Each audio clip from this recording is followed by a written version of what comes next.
Thank you, everybody. My name is Elizabeth Buemiller. I'm the Washington Bureau Chief of the New York Times here. And welcome to the Council on Foreign Relations keynote panel discussion to conclude the symposium, The New Geopolitics of China, India, and Pakistan. This is a very good panel. We've got three ambassadors up here. To my immediate right is Ambassador J. Stapleton Roy, who was a former U.S. ambassador to China. A long list of, you have his biography. I imagine many of you already know him, so here he is, the legend. Next to him is somebody, I'm not that old. I know you also know Ambassador Wisner, Frank G. Wisner, former U.S. ambassador to India, many other things. And then finally, Ambassador Daniel Feldman, former U.S. Special Representative for Afghanistan and Pakistan, who was deeply involved as a senior official in setting up that office under Richard Holbrooke, and worked in that office in some very tense years, from 2009 to 2015. So what I'd like to do today, this is on the record. I'm going to engage our ambassadors for half an hour myself, and then we're going to open up to questions from the audience for the second half hour. I'd like to start with Ambassador Feldman. I'd like you to talk a little bit about your experiences with Pakistan during a very volatile period in U.S.-Pakistani relations, specifically after the 2011 raid on Abbottabad that killed Osama bin Laden, and how you helped manage the relationship with Pakistan after that. And personal recollections would be most welcome. And then just talk a bit about the nosedive the relationship took, how you helped to bring it back, and a bit of where we are now. I'll ask the others to also recount their experiences in their specific countries, and then we're going to have everyone pull it together, what this means for the region and the geopolitics at the end. So, sure. Dan, take thanks, it away. And very good to be here. On that question in particular, I should call Mark Grossman back up to the stage, since he was the special representative at the time and on the ground working on many of these issues. And I was just supporting him from Washington. But I think certainly that period in 2011 was one of enormous shocks to the relationship. I served in the special representative office and then as special representative for the final year, but over the 6.5 years from the very beginning of the administration in 2009 until last fall. And I divide my time into kind of three discrete periods, and with the asterisks that were potentially on the cusp of a fourth, but I hope that we're not. The first one was in that period, 2009 to 2010, when we were really reassessing our relationship with Pakistan and sought to elevate it to these new heights. We elevated our strategic dialogue to a ministerial level. We had several visits by Secretary Clinton to Pakistan and visits here by Pakistani senior officials. We passed Kerry Lugar-Berman and the promise of $7.5 billion in civilian assistance over the course of 5 years and beyond. We were re-engaging in Afghanistan and with the troop and civilian surge, and therefore Pakistan was critical for that piece as well. And so it had such high expectations that it almost certainly wasn't sustainable, and then it wasn't. So in 2011, obviously, we saw these series of shocks. Abbottabad was actually just one of them. It started with Ray Davis at the beginning of 2011, followed by Abbottabad. Remind the audience, most of you know, but just remind Ray the Davis, audience. the U.S. contractor based at our consulate, who was involved in an incident killing several Pakistanis and then turned into a significant issue. I actually, in the course of that, it was right when Mark was starting his tenure as special representative, and I think the day he started, I was on a plane with Senator Kerry as we went there to try to see what was possible and meeting with Pakistani civilian and military leadership. He was ultimately released. We were starting to just get back on track, and in May we had the Abbottabad raid, which I know Mark was on the ground in Pakistan soon after that, and then Secretary Clinton went with Admiral Mullen by the end of May for some conversations. She went again in October with who was it? I think it was General Petraeus and General Dempsey to have as coordinated a civilian military intelligence discussion with senior leadership as possible. Again, we were kind of just working through that, and then we had the Salalah incident just before Thanksgiving in 2011, a cross-border incident where U.S. jets inadvertently killed 24 Pakistani military members, and it really sent the relationship into the deep freeze to the point where they closed the ground lines of communication, supplying our troops in Afghanistan. And we really worked very, very assiduously under Mark's leadership over the course of that first part of 2012 to finally put the relationship onto firmer footing. And we achieved that in the summer of 2012, interestingly in a State Department diplomatic channel between our Deputy Secretary at the time, Tom Nides, and the Finance Minister, Sheikh, in Pakistan, but which was the best conduit for conversations. And since 2012, we've really been executing a much more realistic, much more clear-eyed, more focused effort at engagement, which really revolves around building on our core areas of joint interest on counterterrorism, on reconciliation, on nuclear nonproliferation, on economic sustainability and energy. And so we scaled back the strategic dialogue, but kept it quite focused, and this was really the mechanism which kept our relationship alive during the kind of annus horribilis. And over the last 3.5 to 4 years, it's really borne fruit. And I think that we have to all be mindful that despite the continuing challenges, and there are no doubt that there are very, very significant challenges still in the relationship, and particularly around counterterrorism issues with and proxy groups, whether it's Haqqani or LET or others. But there have been real significant developments in Pakistan over the course of the last 3.5 or 4 years. The first democratic transition of a civilian government, a gradual strengthening of civilian leadership, and that calibration between the civilian and military leadership. Certainly increased strides in security, whether that's in Karachi or the North Waziristan operation. The engagement of Pakistan in much more regional efforts, including the quite significant outreach to Afghanistan, the effort to try to bring the Taliban to the table, the quadrilateral engagement with China and others, much better economic sustainability than we'd seen in decades in terms of the adherence to the IMF program, grappling with their own extremist issues, whether as a result of the Peshawar school massacre, executing Qadri, the person who murdered Governor Taseer, but moving forward incrementally. And I worry that that in the last few months, and especially as some of these flashpoints have come to light with the F-16 sale, with coalition support funds, certainly the limitations of Afghan patience and tolerance for what Pakistan can do and on what timetable, as evidenced by President Ghani's comments after the most recent horrific attack in Kabul a few weeks ago, that we're going to forget the lessons we learned in 2011 and 12 and the importance of continued engagement. I want to make sure that we are able to exercise every bit of leverage that we can, and there's been a lot of discussion in this forum this morning about what the limits of U.S. power are and how we utilize it. But I do want to make sure that we are able to have at our that we're able to access every bit of that, whether that's security assistance or civilian assistance or diplomatic engagement or intel cooperation or incentivizing regional structures.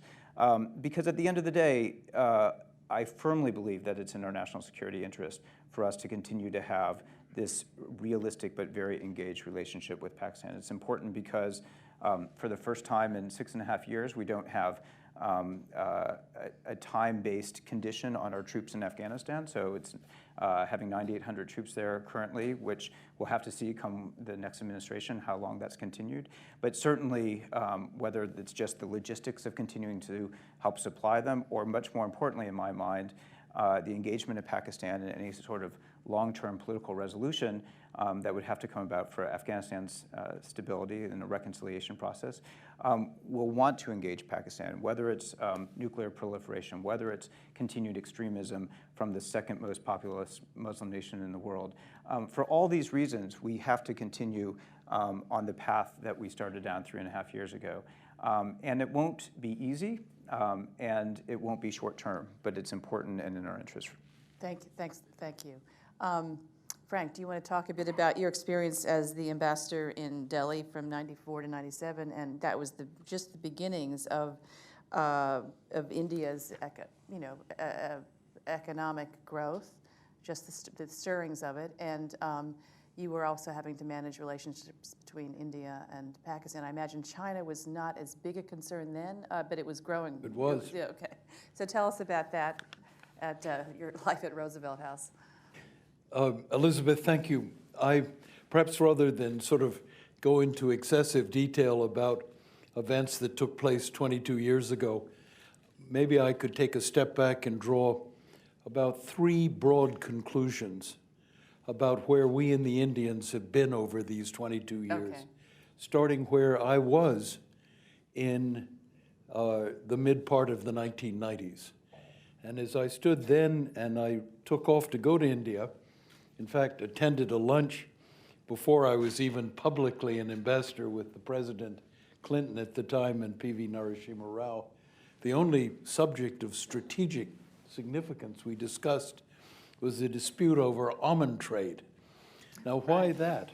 Because, in effect, our relationship was really frozen over the issue of proliferation. Was India going to test or not test? And an array of disincentives in the relationship had grown up, and we and the Indians really did not have a serious strategic vision of one another. If that was a starting point, gosh, what 22 years can do. The main conclusion I draw, number one, is that we now deeply believe that a strong India is good for the United States, and that we have invested over the course of 2 administrations, this one and the Bush administration, just beginning at the very end of the Clinton period, in measures to strengthen India economically, politically, and in defense terms. And those have accelerated, particularly after we got the nuclear problem out of the way in 2005 with the decision to settle a civil nuclear agreement with India. Now, the interesting counterpart, of course, has been that India herself has decided, while maintaining her own stubbornly defended sense of independence, that the United States is, in India's mind today, a critical strategic partner of India's. Which did not exist back in the day. It certainly when didn't I was exist in. when I started. Yeah. And if you want to just take a look at it and think about it, in just a couple of weeks, June 7 and 8, Prime Minister Modi will be coming here and will be addressing a joint session of Congress. Vajpayee did the same. Inconceivable in previous years in this relationship. Such has been the transformation. But having said that, being point number one, point number two is be very careful as you look forward to think about this relationship. For India will be not a full-scale great power anytime in the future. By 2050, if my memory is correct, India will control about 7% of the world GDP. China will be controlling 20, we and the Europeans about 17%. Result is that India will be a lesser figure, albeit an extremely important one.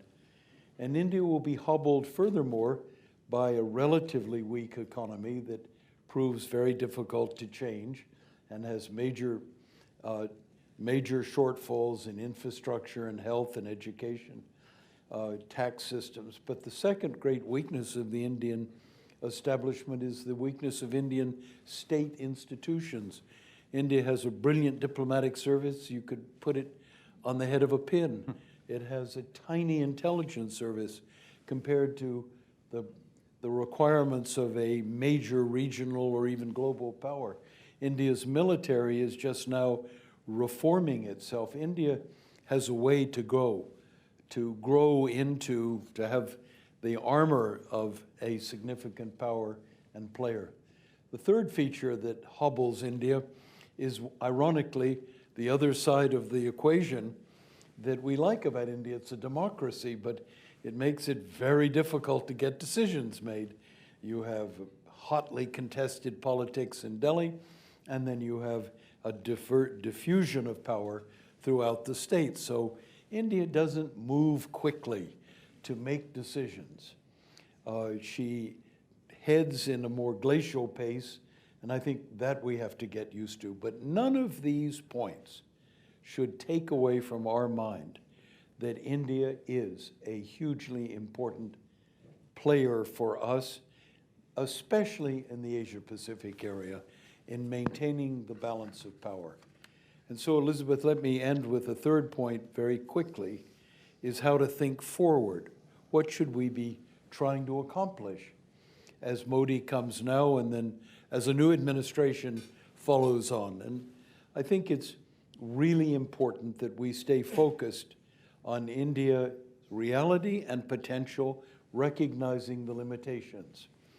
But the way to do it is to stay focused on what we're doing right now, which is promoting economic change and reform, promoting the building of economic ties between our sector, private sector, and the Indian economy, and moving robustly as we have in defense cooperation, both in supply of defense articles, mill-mill cooperation, intelligence sharing, these transformative features that have made the relationship very important.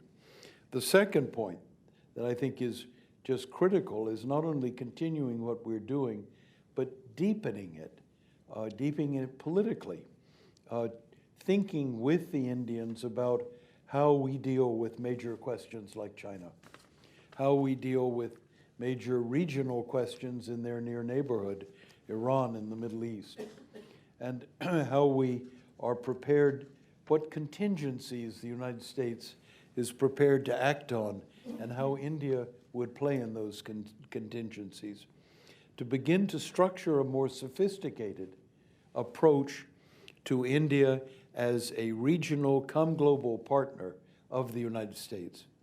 And finally, in that regard, to steal a line from Alyssa this morning, and that is we should play for India's introduction to the global high table. We were right to put forward or back the candidacy of India for the Security Council. I don't think it's going to happen anytime soon, but it's the right direction. But APEC is a very smart move of the United States. Not that we can rule the roost of 40 countries, but we certainly can help India get there. And India can help herself, to answer Evan's reservations this morning, by looking at what APEC does, the conventions APEC's reached. Many of them match reforms India's already undertaken and show that she'd be interested in playing in those fields as she becomes a candidate for membership in APEC and then in a broader trade and political dimension that would flow from it. So a bit of the past and a bit of the future. Thanks. And now Ambassador Roy, who overlapped a bit when you were ambassador to China, the same as when Frank was ambassador to India. You were their ambassador from 91 to 95. I want you to, because I want you to sum up a bit. I mean, just before we open up for questions. You can talk. I want you to talk about China and your role there, but I also want you to answer the bigger, larger question, because this is about the geopolitics of China, India, and Pakistan. I think there was an earlier comment today that the U.S. no longer has any ability to shape outcomes in South Asia, Central Asia, even though we have spent 15 years in Afghanistan, billions of dollars. We still have 9,800 troops in Afghanistan indefinitely at this point. Americans are in combat still in Afghanistan, as we learned from the Kunduz bombing earlier last year. But we have not invested economically the way China has. So I'd like you to take that on and talk about China, but also answer that larger question of whether we can affect outcomes there and if we should be investing more economically, competing with China. What do you think? Let me begin with a little bit of history, just to illustrate why I've found this program today so fascinating. And in anticipation of this opportunity today, in 1945, after 7 years in wartime China, the U.S. Army Air Corps, which operated the only airline at the time between China and India, flew my family and me to Calcutta, where I spent a week investigating the situation on the ground there. We then took a train across India to Bombay, where we spent a month. The war in the Pacific was still continuing, but we were able to get a ship back to New York. Jump from there to 1962, when I was serving in our embassy in China, which was located in Taipei, Taiwan, of course.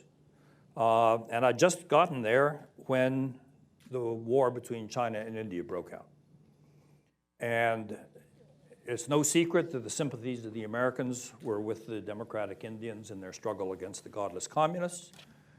And 62 was not the high point of cross-strait relations between Taiwan and China at the time.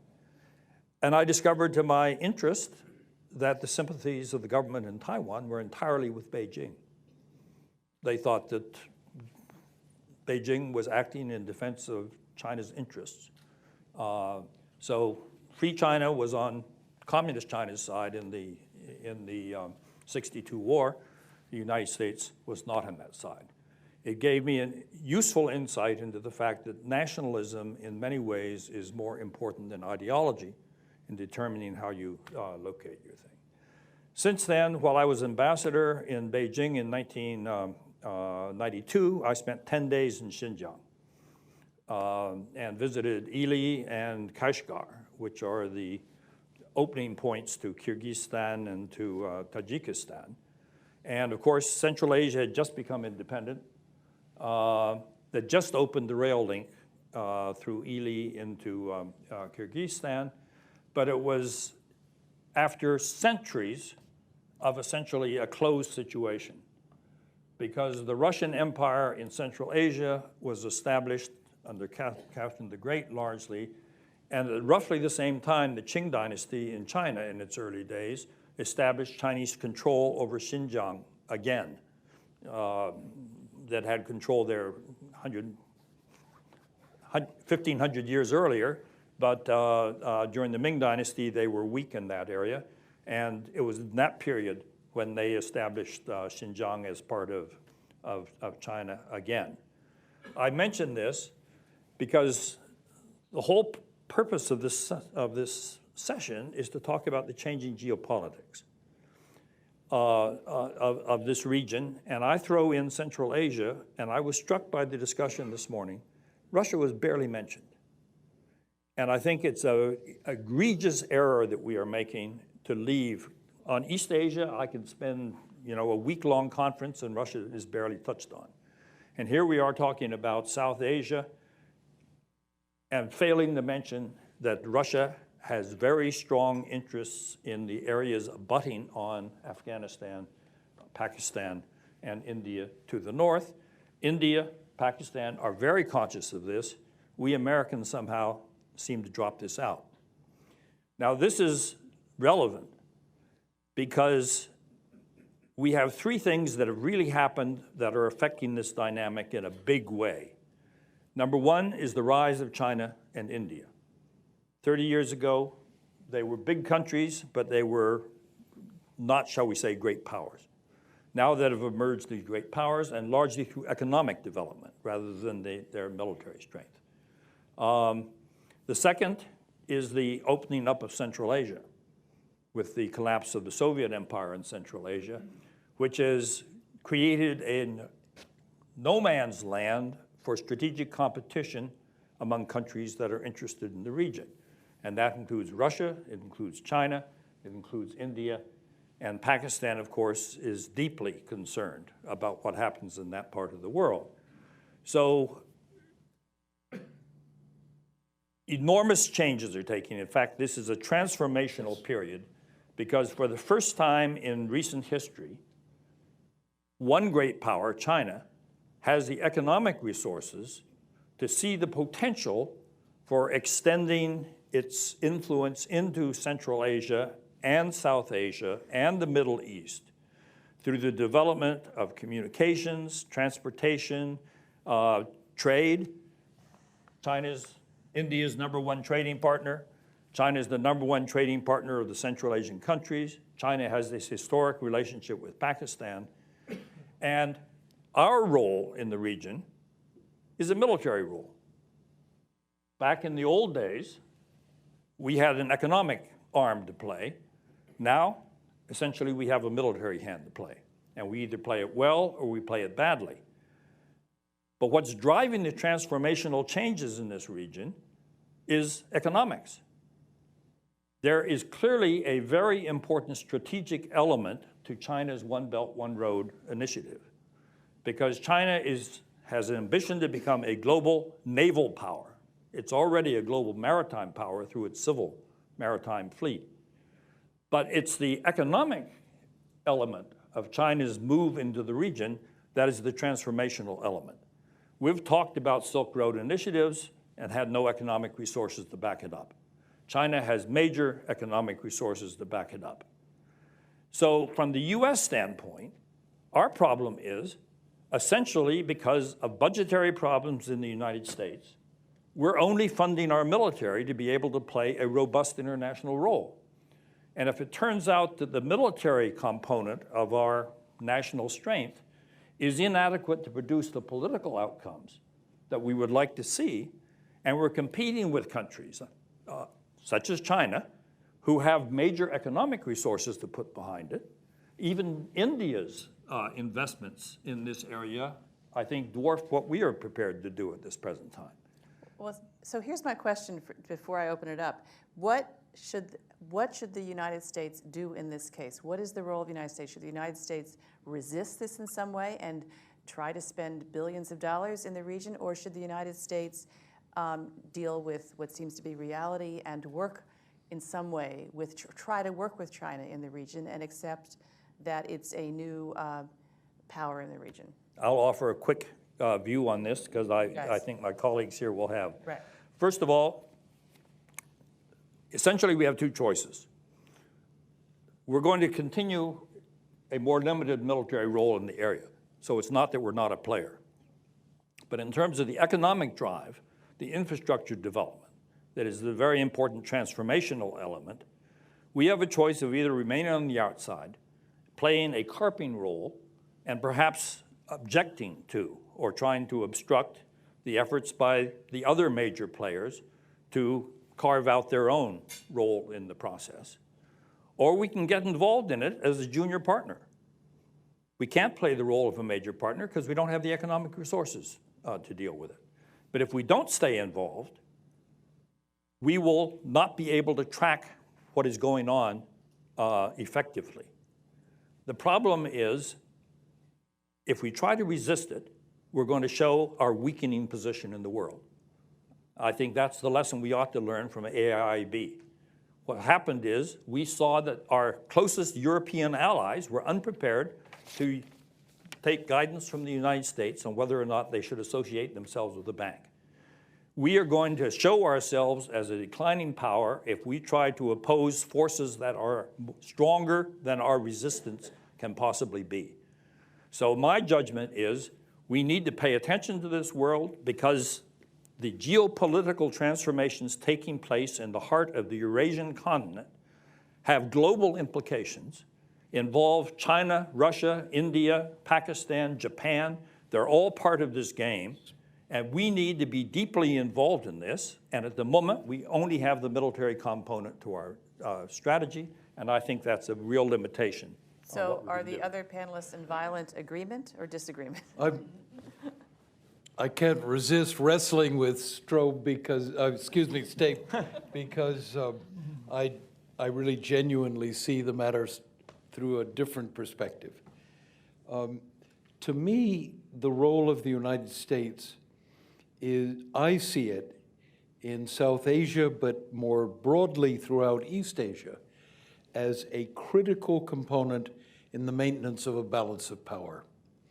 That our relationship with Japan and with Korea is critical in their eyes to maintain their sense of defense with regard to China.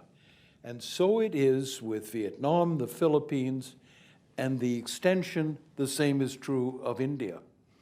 India sees the United States and its relationship with us as part of its ability to secure itself in the long term and manage its own relations with a rising Chinese power. In addition, American political presence plays a vital role inside of Southeast Asia and South Asia. Pakistan and Afghanistan, the Afghans look to the United States to be a balancer in their relationship with Pakistan. The Pacs have long bid for our hand in trying to equalize matters with India. So this political structure that we have as a nation is critical to our influence in the world and to the way the Asian nations, including India, are prepared to look at us. So I think we have a lot more going for us than, Stape, you would, the weight of your remarks would indicate. Moreover, and coming back to a question I put to the panel this morning, I think we have economic capability. No, we will not compete with China as providing an alternate supply chain or source of capital in the crudest sense of development banks. But TPP is our brainchild, our creation. The ability to provide Asia alternatives in Asia's trading world, economic growth, manufacturing capabilities is very much tied to our interests. And I think the offer of TPP and why nations as diverse as Japan and Latin Americans are all embracing it in precisely is to have that economic alternative. And China is today herself struggling how she will relate to it. It's a very powerful political and economic tool. So for these two reasons, plus the military, and I recognize its vital importance, but I literally give it third rank in my hierarchy of important tools available to the United States. Very important that we maintain our forward deployments, our military-to-military ties, our defense trade ties. All of these undergird our security system, but keep an eye on the politics and the economics. They're very powerful. Last word, quick word. Yeah, I would just say I don't. No problem. I certainly don't see the U.S. and China relationship as a competitive one at this point in South Asia, or that it shouldn't be, and one that is actually very complementary. I think that we have very aligned interests at this point in the stability in the region, and that it's incumbent on us to continue to help drive the strategic relationship and some of the initiatives, and to the degree we are engaged. We continue to be engaged militarily, but also economically. I guess I don't see. I've never seen the One Belt One Road as something where we would be a JV partner in, because I think it fulfills many of the ambitions that we initially laid out when we talked about the New Silk Road. First, when Secretary Clinton raised it in summer 2011 in Chennai, and then a New Silk Road summit that we had, or ministerial at UNGA that year.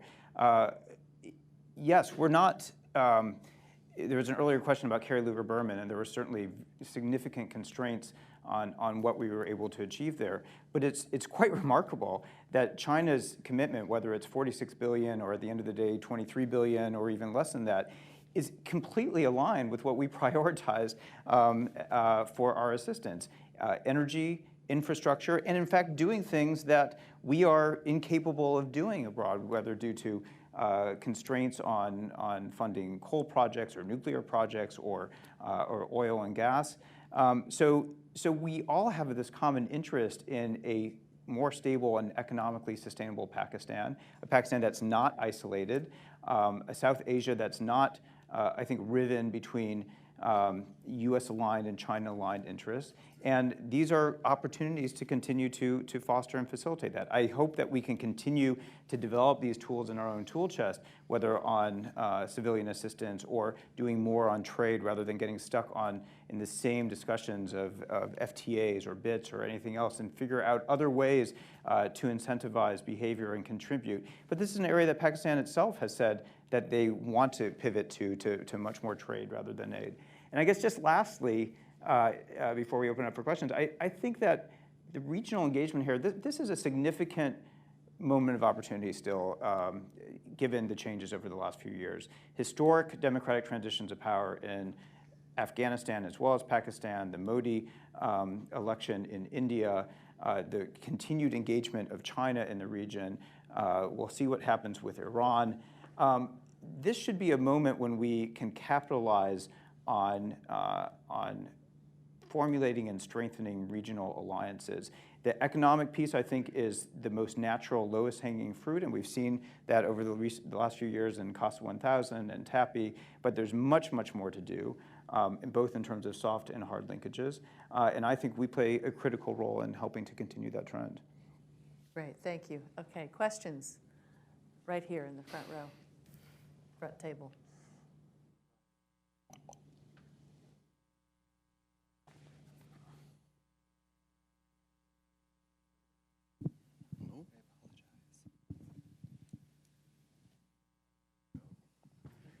Speak loudly. Hi, thanks. My name is Alan Cronstadt. I'm with the Congressional Research Service. And I wanted to maybe press on Pakistan a little with Ambassador Feldman. Giving a different narrative to the story of the last few years. You had offered maybe a more realistic engagement since 2012 had borne fruit. And one of those fruits was kind of the democratic transition, the election and a peaceful transition of power.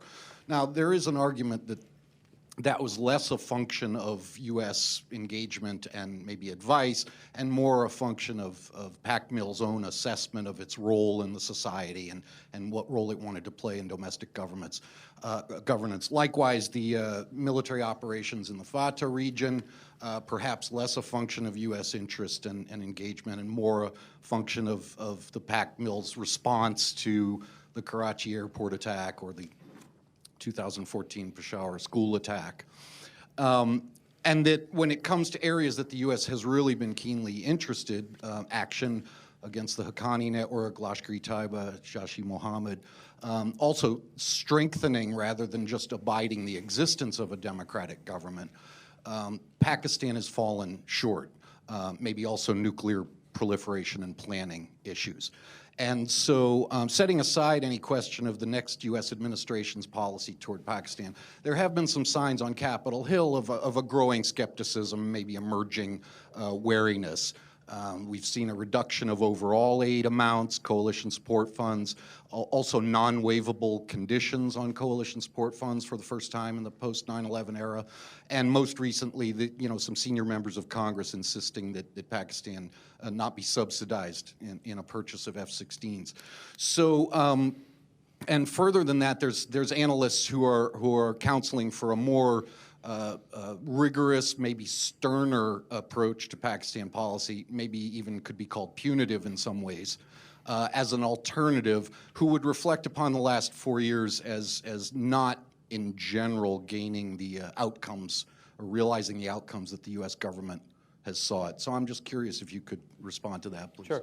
I mean, first of all, just to clarify, I by no means mean to overstate what the U.S. engagement led to. It was not the precipitating factor for a democratic transition. It was probably not the one for a North Waziristan operation. Obviously, these issues are being driven by domestic politics, by domestic security issues, by domestic interests, as they would be in virtually any country around the world.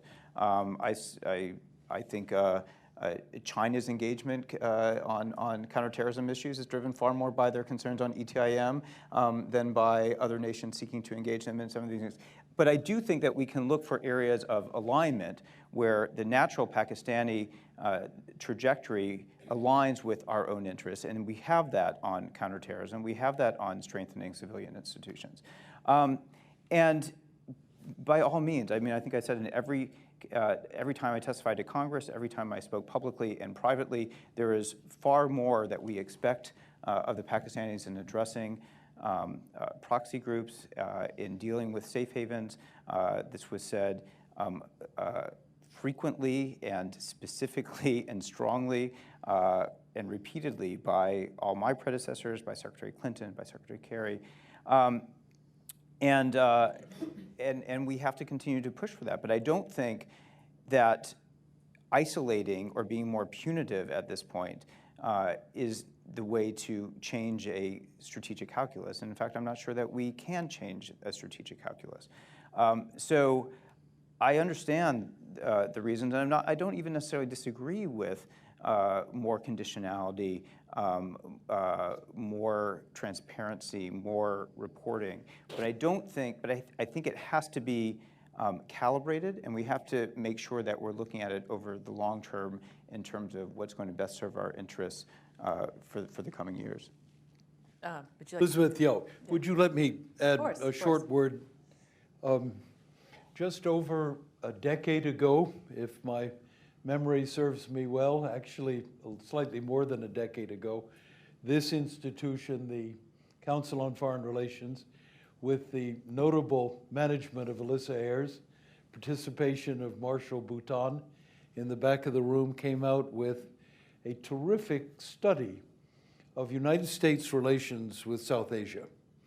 And as we looked at the question of Pakistan, from the very beginning of our relationship with Pakistan in the 1950s, right through the mid-2004-5 period, the single most dangerous element in that relationship was the roller coaster that we put the relationship on.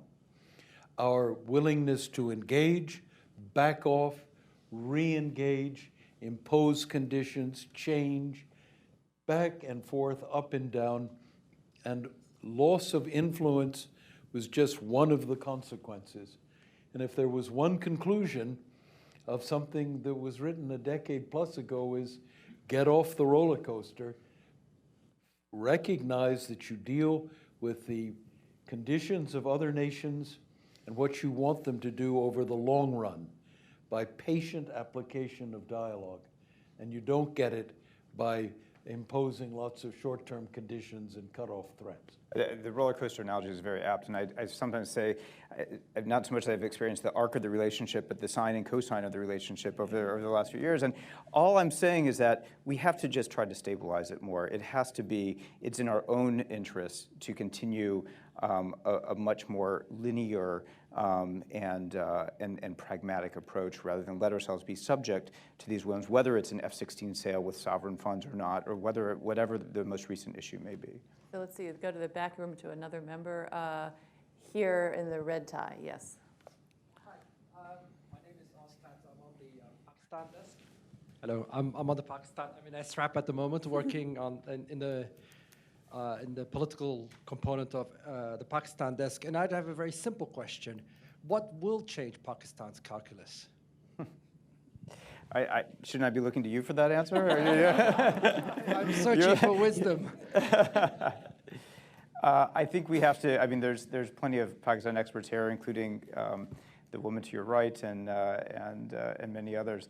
I think that, I think again, that in the interest of being realistic and clear-eyed, we have to recognize what we can and cannot do. And there was a lot of talk earlier in the administration about what will change the strategic calculus. And I think that at the end of the day, it's very, very little. It's working with them to, if there are issues, as perhaps the Peshawar incident was, if there are others that can demonstrate that that they have a vested interest in dealing with these issues in their own society, that for the stability of their own country, to do what is right by the Pakistani entrepreneurs, to try to grow a civil society, that they have to take certain steps, which we can help them on, but we can't do for them.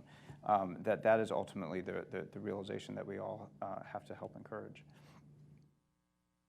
Yes, here on the left in the salmon-colored sweater. Thanks very much. I'm Garrett Mitchell. I write the Mitchell Report, and on the day when Donald Trump has become, I think officially, the presumptive nominee of the Republican Party, I want to pose a question that if it sounds facetious, it is not intended to be.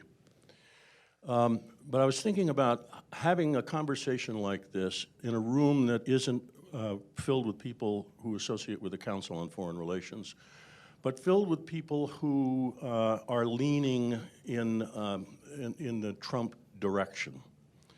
However one wants to characterize them, isolationist, nativist, or something less pejorative. I was wondering how we might frame some of the thoughts that you've been expressing, but without vocabulary that isn't going to fly with apparently a lot of voters. They don't know about strategic alliances or strategic partnerships. They don't know what a TTIP is. They know what a QTIP is. How do we? I'm not suggesting that we all learn how to talk like Donald Trump, but how do we make these points to an audience of people who need to hear something different, but who also need to understand the validity of what you're talking about? It's a very good question. Who wants to take a bite at that? Steve? I'm happy to.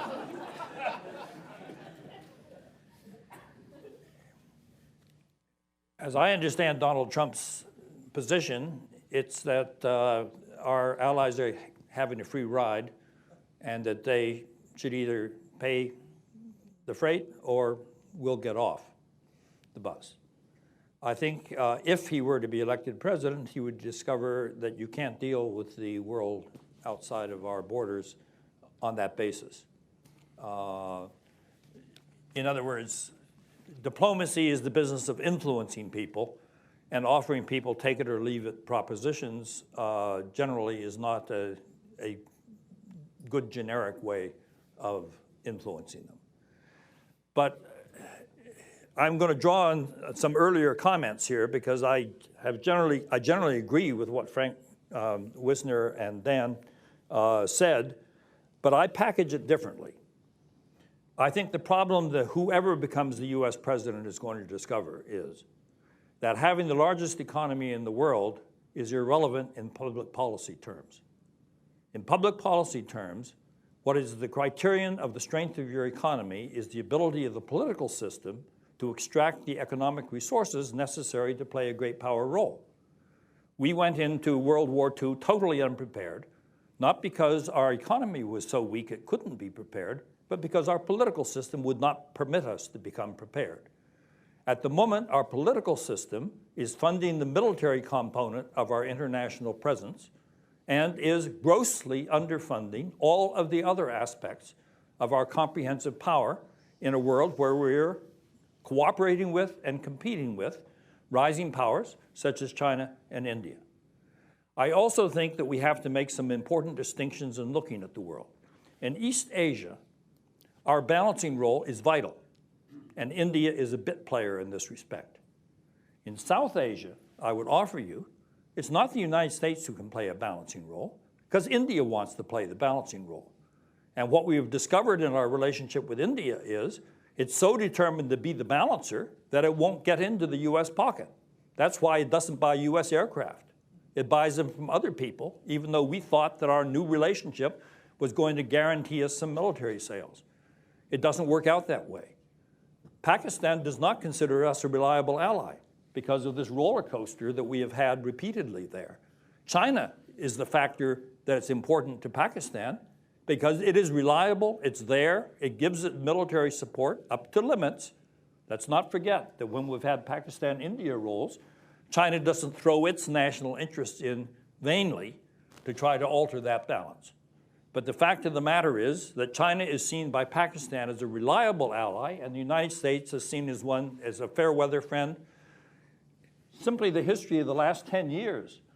Why did we develop the Northern Transportation Network? It was because Pakistan wouldn't permit us to move goods through Pakistan to Afghanistan. But what do you say to a room full of Trump supporters right now to explain what you just said? What is the simple explanation for why the United States has to engage in the world?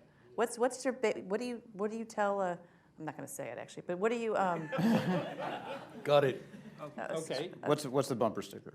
Let me. Very briefly. Okay, anybody? Yeah. No, I'll Since follow. the beginning of our republic, the economic factor has been the basis of our national strength. At the moment, China has a stronger trade relationship with all of our friends and allies in East Asia. China has more trade, is the largest trading partner of India, more so than we are. In other words, in dealing with the world, the United States is going to be a loser if we are not able to play a role other than the military factor, which is our trump card at the moment, if you will, is that military factor. But we're losing jobs here because of that. No. Well, What do you say to that? I think. I say think we lose jobs when jobs move from Massachusetts to North Carolina. The fact that we're moving it over, the reason why East Asia has been a success story is because the jobs move where they are economically most properly placed. It's not the question of losing jobs. It's that our jobs, the jobs that we have lost are not jobs that belong in the United States, but we haven't substituted the jobs that belong in the United States where we have the competitive advantage. And that's the transformation that we have to make in our own economy, and we need to have the government policies that will facilitate that. Did you have a I bumper am sticker? totally. Yeah. I'm with particularly state the last thing you said, and that goes, I believe, to the question you put to us. And I think whoever wins this election, Donald Trump or Hillary Clinton, or whoever wins it, we're going to be faced with we've had Paul enough Ryan. surprises this far. Whoever wins it, we're faced with an American public that is deeply skeptical of use of expressions like national interest and trade agreements. And we have a job of rebuilding a consensus behind policy again. We have a country that is not recovered fully from our recession, and a country that has believes it's overextended itself in wars in Iraq and Afghanistan. So how to address the question? I think you're absolutely right. Set aside words like national interest and go to the heart of the matter. What's going to produce American power so that we have influence in the world, where we and our wishes in the world will be listened to by other nations? And that's a mixture of the strength of our military, the skill of our diplomacy, the quality of our intelligence. And it's there through our alliance system and being able to multiply our message through the mouths of close associates and allies around the world, and be feared when necessary, but have the power to deliver. Point one. Point two is economics. It's all good and well to say trade makes jobs, but unless we can prove to Americans that when we displace that job in Pottstown, Pennsylvania, and move it to China or to Malaysia, and replace it with a higher paying job and help the worker who is losing in Pennsylvania find his way forward, we've really not addressed a major societal problem. And I think when I look at the prospect of selling TPP, for example, leave the word out of it, trade agreements of any sort, I think the two great selling points that we're going to have to focus on is, number one, trade adjustment. How do you create inside the structure of your agreements the ability to trade train your people and upgrade their skills and make that real and help people move from point A in the economy to point B. Second, I think it's going to be very important to deal with the environmental question, and that is how we use trade agreements to improve the life we live, the quality of the air we breathe, the environment and the climate that we are part of. If I were to sit down and re-explain TPP today and look at a Trump voter in the face, I would be able to say, I'll deliver better on those two questions than anyone who talks simply about tearing up an agreement. Dan, Yeah, I'll last just say word? very, very quickly, I think it's a great question. I concur with everything that's been said. And I think that it's something that the campaign, the Clinton campaign, will be struggling with for the next 6 months. Putting aside the question that I'm not actually sure what any of Donald Trump's policies would be on this, but I would say that boiling it down to bare minimum, that the U.S. cannot be great if we do it in isolation. That at the end of the day, it's not just about national security interests, but better defining and communicating what that means to these voters. And I would say we cannot be as safe as possible and we cannot be as prosperous as possible without our engagement with the rest of the global community. And certainly, and then demonstrating the examples by which that's true. I think in my case in Afghanistan, it could not be more evident that we would not have been able to accomplish what we've accomplished thus far, and recognizing that it's still extremely fragile, but without NATO, without the international community. And as we set up our the contact group that Mark talked about with the other special representatives from 50 other countries engaged, we made sure that it was is about a third from Muslim-majority countries, so it wasn't just a clash of civilizations, that the regional component continues to be important, and that can't be driven by us. We can help to facilitate and nurture it, but we have to continue to encourage that, and we don't have a voice at that table, which is in our own interest if we're not engaged. But I do think it has to be boiled down to that minimal, to that degree of a talking point. Well, thank you to all three of you. Thank you to the members, and that concludes the panel. Terrific. Thank you.